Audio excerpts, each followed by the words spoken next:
हाँ, आज अलैंगिक जनन का सबसे लास्ट टॉपिक है जिसका नाम है उत्तक संवर्धन तकनीक या सूक्ष्म प्रवर्धन। इस तकनीक के बारे में पता है कि उत्तक संवर्धन क्या है। हमारे देश की जनसंख्या कम होने की नाम नहीं ले रहा है, दिन प्रतिदिन इतना बढ़ रहा है कि चाइना भी खुश हो रहा है कि चलो कम से कम हमरा से आगे टप गया कौन? भारत 1 नंबर में हो गया है। अब इतना बढ़ गया है जनसंख्या कि बढ़ती हुई जनसंख्या को खाना पीना खिलाना है, किसी भूखले मार देना है। तो खाना पीना खिलाना है तो इसके लिए हमारे साइंटिस्ट लोग पढ़ लिख के गए, वहां से समझे और उन्होंने तय किया कि कैसा प्रवर्धन लाइए, सूक्ष्म प्रवर्धन तकनीक या उत्तक संवर्धन तकनीक, जिससे सबको खाना मिल सके। अब बताओ कि किसको छठ पर्व है, अकेला 1 केला 2 केला से काम नहीं चलता है, उसको चाहिए एकदम घौदवे पूरे घौदा केला लाइए एकदम छठ पर्व में, कोई से काम नहीं। अब बताओ 1 केला का पेड़ कै घौदा केला के जन्म देगा? एक। अब उसके बाद वो पेड़ क्या हो जाता है? खत्म हो जाता है, लेकिन फिर से नया लग जाता है, खत्म हो जाता है। अब इतनी बढ़ती जनसंख्या को हमें भोजन देने के लिए एक विधि का उपयोग करते हैं, एक तकनीक का उपयोग करते हैं, और इस तकनीक का नाम है उत्तक संवर्धन तकनीक। ये पॉइंट तुमको 2 नंबर परीक्षा में आएगा, इसका ऑब्जेक्टिव नहीं आएगा, इस सब्जेक्टिव में लिखने के लिए आएगा। उत्तक संवर्धन तकनीक से आप क्या समझते हैं? इस तकनीक के अंतर्गत होने वाली सभी विधियों का की करे वर्णन करें। ये अलैंगिक जनन की विधि है कि लैंगिक जनन का? अलैंगिक जनन का सबसे लास्ट विधि है। इससे पहले हम लोग पढ़े प्राकृतिक कायिक जनन, उसके बाद पढ़े मानव निर्मित कायिक जनन, कृत्रिम कायिक जनन। कृत्रिम कायिक जनन की 4 विधियां पढ़े। 4 विधियां किसको? आलंदा 4 विधि नहीं। चलो बताओ, तुम पहला विधि के नाम बताओ। एक विधि कृत्रिम कायिक जनन का कलम लगाना, पहला क्या जाएगा? कलम लगाना। दूसरा बताओ गुट्टी बांधना, दूसरा क्या जाएगा? गुट्टी बांधना। तीसरा रोपना, दाब लगाना। चौथा हो गया रोपण या ग्राफ्टिंग। 4 प्रकार के कृत्रिम कायिक जनन था। आई लास्ट तुम लोग के पढ़ना उत्तक संवर्धन तकनीक। अब बहुत ही इम्पोर्टेंट ये है, इसको ध्यान में रख लिया तो ये 2 नंबर तुम्हारा परीक्षा में एकदम पक्का है। ये आएगा ही आएगा, पेपर उठा के देखना आएगा तो उसमें लिखा मिल जाएगा क्वेश्चन उत्तक संवर्धन तकनीक से आप क्या समझते हैं, इसके अंतर्गत होने वाले सभी विधियों का। ये हर साल है, ये जो है ना ये लिख दिया आपको, एकदम हर साल दे देना है। जैसे 10वां में एक क्वेश्चन है कि बिहार का शोक कौन नदी को कहते हैं, तो उसी तरह क्वेश्चन बार बार आता है, इसको 12वीं क्वेश्चन ऐसा ही आते रहेगा। अब देखो उत्तक संवर्धन तकनीक किसी को पता है क्या होता है इसमें? उत्तक संवर्धन तकनीक जो है यह जड़ या फल या पत्तियां, ये तीनों में से किसी एक का भी, मतलब ये तीनों से हो सकता है, जड़ तना और पत्तियां, किसी भी भाग से उत्तक संवर्धन तकनीक का हम प्रयोग कर सकते हैं। उत्तक तकनीक संवर्धन का मतलब 1 लगाओ 1000 पाओ। इसका मतलब है अगर 1 पौधा लगा रहे हैं, 1 पौधा हम उपयोग कर रहे हैं तो इससे हजारों पौधा का हम निर्माण कर सकते हैं। एक छोटा सा भाग से हम 1000 पौधा का निर्माण कर सकते हैं, हजारों 2000 पौधा का की कर सकते हैं, निर्माण कर सकते हैं। उत्तक संवर्धन तकनीक इसलिए अपनाया गया ताकि बढ़ती हुई जनसंख्या को सबको पोषण भोजन मिल सके, इसलिए उत्तक संवर्धन तकनीक को अपनाया गया। इसी का दूसरा नाम है सूक्ष्म प्रवर्धन। अब इसमें एक दिखाए कि ये गाजर है, क्या है? गाजर। अभी गाजर का पूरा फल है, अब इस गाजर के फल से छोटा भाग एकदम हल्का भाग इसको बाहर काट के की किया गया, निकाल लिया। पहला विधि यही है, फल में या तना से या जड़ से उसका छोटा सा भाग काट के की करना है, बाहर निकाल लेना है। इसको एक्सप्लांट कहेंगे। जब छोटा भाग काटेंगे उसको क्या कहेंगे? एक्सप्लांट। अब ये एक्सप्लांट क्या होता है कि इसमें ये एक्सप्लांट होता है कि इस भाग का उत्तक है, जैसे कि कोशिकाओं का समूह क्या कहलाता है? उत्तक। अब इससे एक कोशिका हम नहीं बाहर कर सकते हैं, जहां से लिए, जैसे मान लिया जहां हमारे बाल भी बाहर कर दिए छोटा सा, तो उसमें कोशिकाएं के साथ उत्तक भी चला है। तो इसमें भी उत्तक आ गया, मतलब इसका भाग से काटने पर इसका नाम है उत्तक संवर्धन। मतलब उत्तक से ही हम की करेंगे, नए पौधा को जन्म देंगे। पूरे गाजर के पौधा में से, पेड़ में से या फल में से एक छोटा सा कण उसको काट के बाहर निकालेंगे, जिसको एक्सप्लांट कहते हैं। अब इस एक्सप्लांट को उत्तक संवर्धन माध्यम में ले जाके धरते हैं। उत्तक संवर्धक माध्यम क्या है? उत्तक संवर्धन माध्यम यह होता है कि जैसे बच्चा है तो खाना पीना नहीं मिलता, दाल भात अभी हम खा के जी रहे हैं, लेकिन छोटा बच्चा दूध पर ही धूमधाम से जी रहा है, खेल कूद पलटनिया सा मार रहा है, छोटा बच्चा कर लेता है ना। तो क्या दूध में वह सभी पौष्टिक आहार है जो जीवन के लिए चाहिए उसे मिल जाता है ना? अरे छोटा बच्चा को मिलता है ना, तो कि तुम उसको दाल भात रोटी खिलाती है? छोटा में खिलाते हैं तो वो उसके लिए दूध उसका पौष्टिक आहार हुआ, उतना ही में वो जीवित है। 4 महीना 5 महीना 10 महीना साल भर तक दूध के से ही जीवित रह जाता है। लेकिन वही बच्चा, अब वही यह माध्यम है कि यह जो उत्तक हम एक्सप्लांट के लिए एक ऐसा माध्यम है, एक ऐसा ग्लास है, इसमें पानी ऐसा दिया गया है, ऐसा माध्यम दिया गया जो उत्तक संवर्धन से उत्तक संवर्धन माध्यम या उत्तक संवर्धन तकनीक के लिए जो आवश्यकता इसको है, प्रोटीन, विटामिन, नाइट्रोजन, जितना भी आवश्यकताएं है इस उत्तक को विकास करने के लिए, इसको जीवित रहने के लिए, इसको विभाजित, अब उत्तक विभाजित होगा तब न बड़ा होगा, कोशिकाओं विभाजन करेगा।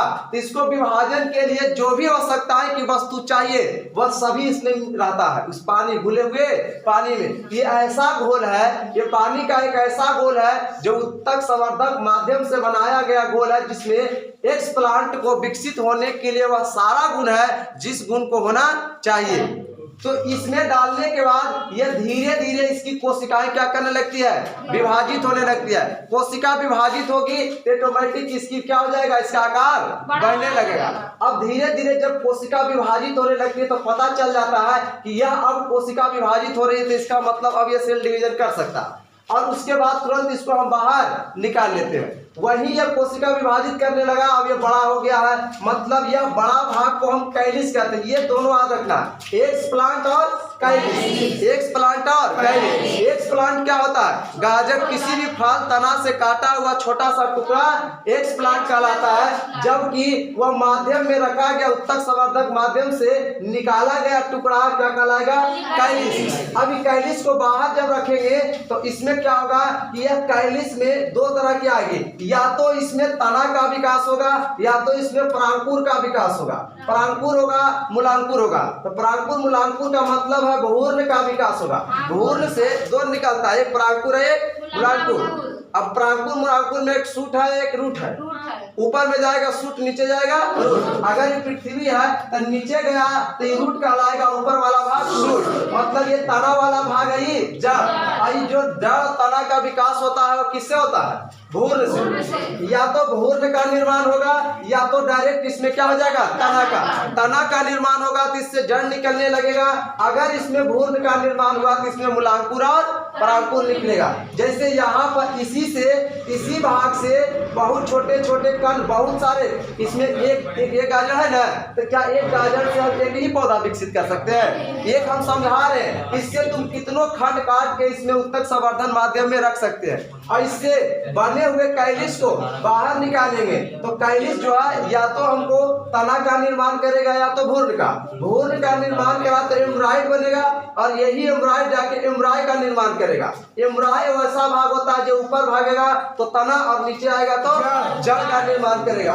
और इस एम्ब्रॉय को फिर से एक ऐसा माध्यम में रखा जाता है जिसमें वह सारा आवश्यकताएं की वस्तु से मिल सके जो एक पौधे को विकास करने में सहायता प्रदान करता है। तो नाइट्रोजन की भरपूर मात्रा पौधों के विकास के लिए शुरुआत में चाहिए। जिस तरह हम लोग को ऊर्जा चाहिए, ऑक्सीजन चाहिए ग्लूकोज को तोड़ने के लिए, उसी तरह इसको नाइट्रोजन चाहिए पौधा को विकास करने के लिए। और यह एक ऐसा माध्यम है जिसमें भरपूर नाइट्रोजन है ताकि पौधा इसमें विकास कर सके।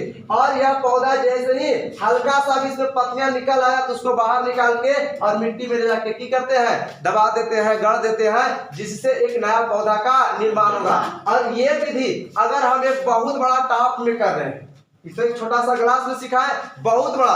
और गाजर को हम कम से कम एक गाजर को हम 500 भाग में बांट देंगे, काट के छोटा छोटा टुकड़ा में, और उसमें फिर हम वही एक्सप्लांट के छोटे छोटे टुकड़ों को हम उत्तक संवर्धन माध्यम में डालेंगे, और यहाँ से जैसी कोशिका विभाजन करना शुरू कर लेगा उसको बाहर निकाल के इसे कैलिस का नाम देंगे, और यह कैलिस या तो तना या तो भ्रूण का निर्माण करेगा। अगर भ्रूण बन गया तो विकास करके तना और जड़, रूट और शूट का निर्माण करेगा, और वह एक नया पौधा बनेगा जिसको हम मिट्टी में की कर सकते हैं, रख सकते हैं। तो सोचो कि एक गाजर के पौधा है, अब एक गाजर के फल है, और इससे कितने पौधा बना सकते हैं, इसमें लिमिट नहीं है, खाली टिश्यू होना चाहिए, हल्का सा भी इसका काट लिए उत्तक संवर्धन उपयोग करके हम नया पौधा को की कर सकते हैं, जन्म दे सकते हैं। यह तब ऐसी जो प्रक्रिया तब अपनाया जाता है जब पता चलता है कि हमारे पृथ्वी पर कुछ ऐसे प्रजाति है जिसका अंत होने वाला, या मतलब खत्म होने के कगार पर है कि ये जाति अगर एक ही बच रहा है, ऐसे उसके बाद ये क्या हो जाएगा, अगर ये मर गया तो ये जाति क्या हो जाएगी, खत्म। तो साइंटिस्ट की करते उसी जाति के अनेक टुकड़ों को काट के उत्तक संवर्धन तकनीक के द्वारा बहुत सारे पेड़ पौधे के करते हैं, बना देते हैं, जिससे यह जाति क्या रहता है, पृथ्वी पर बचा रहता है। और साथ ही साथ लोग जो इतना बढ़ रहे हैं, जनसंख्या जो बढ़ रहा है, नंबर 1 पर भारत आ गया है, चीन भी उधर से मुस्कुरा रहा है कि चलो कोई बात ना, हमसे आगे हो गया है, और वो जनसंख्या को हम खाना खिलाना है, किस तरह से देना है, इसके लिए एक गाजर के पेड़, एक गाजर रहेगा तो सब झगड़ जाओगे कि हम खाएंगे, तो कहेंगे रुक जाओ, अभी उत्तक संवर्धन तकनीक अपनावे दो, बस 30 दिन रुक जाओ, सबको गाजर खिला देंगे। अगर एक गाजर है तो इससे तुम लोग हजारों व्यक्ति को गाजर खिला सकते हो, लेकिन विधि अपनाना पड़ेगा उत्तक संवर्धन। देखो उत्तक संवर्धन गाजर में ही कर सकते, सबसे आसान होता है केला के पौधा। केला के पौधा देखो कितना बड़ा रहता है, अब उससे कई टुकड़ा तुम छोटा छोटा कर सकते हो, कम से कम 10,000 5,000 तो जरूर कर सकते हो। एक केला के पेड़ से 5,000 केला के पेड़ तुम बना सकते हो। प्रक्रिया क्या कहलाता है, उत्तक संवर्धन। उत्तक संवर्धन तकनीक बच्चन पढ़ लेता है, जैसे तुम पढ़ा, अगले दिन जाके भूल जाओगे कि उत्तक संवर्धन क्या है, और लिखने के आएगा तो टर्म में नहीं भूल जाओगे। उत्तक संवर्धन दिमाग में लिख देता है, पेड़ की टहनियां को काट कर नए पौधों को जन्म देना है, उत्तक संवर्धन कहलाता है। और उस समय तुम्हारा क्वेश्चन गलत हो जाएगा। तो उत्तक संवर्धन ध्यान में रखना है, मीडियम को भी ध्यान रखना है। तुम इसके यहाँ पर केला के पौधा रख सकते हो, गाजर के रख सकते हो, अंगूर के रख सकते हो, एकदम देगा। यही तो फिगर बनाने के लिए क्रियाविधि पूछता है कि बच्चन जानता है कि नहीं। तुम जाओगे एमबीबीएस करने तो सबसे पहला प्रयोग तुमको यही देगा, एग्रीकल्चर में। एग्रीकल्चर जाओगे तो यही कहेगा उत्तक संवर्धन सबसे आसान विधि है, तुरंत प्रयोगशाला में जाइए और पहले इस प्रोजेक्ट को करके दिखाइए। दिखा दिए तो उसका मतलब कि आप अब जो है पढ़ लिए हैं, अब इसको आगे आगे प्रक्रिया में बहुत सारे सिखाया जाएगा। लेकिन एग्रीकल्चर का सबसे पहला प्रयोग है उत्तक संवर्धन तकनीक, और सबसे आसान है, बहुत आसान। लेकिन ये माध्यम तुम लोग के पास होना चाहिए। ये माध्यम वह साइड बनाया जाता है प्रयोगशाला में कि कौन कौन ये दोनों माध्यम रहेगा, ऑटोमेटिक ये निर्माण कर सकते हो, गाजर का कर सकते हैं। तो उत्तक संवर्धन तकनीक से हम बहुत सारे विकास कर सकते हैं। देखो उत्तक संवर्धन तकनीक का हल्का सा एक वीडियो तुम लोग को दिखाएंगे।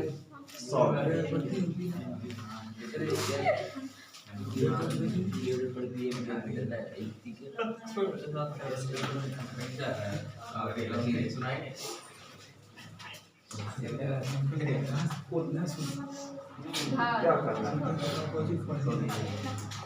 देखो कहाँ है उत्तक संवर्धन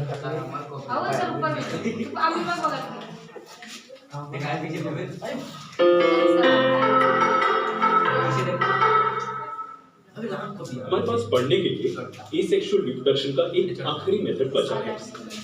क्या आप उसे गेस कर सकते हैं? का सबसे आखिरी चलिए हम आपको एक क्लू देते हैं। इस मेथड में हम एक प्लांट के बढ़ते हुए टिप का एक छोटा टुकड़ा लेते हैं। क्या आपको इस मेथड का नाम पता है?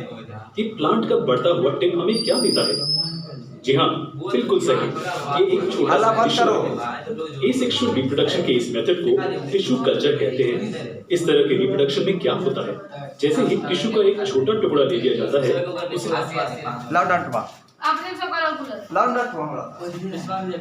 शांत होकर सुनो। उत्तक संवर्धन तकनीक के द्वारा बनाया गया सबसे पहला भाग क्या कहलाता है? अगर काट लिए किसी फल से तो क्या कहलाएगा? क्या कहलाएगा?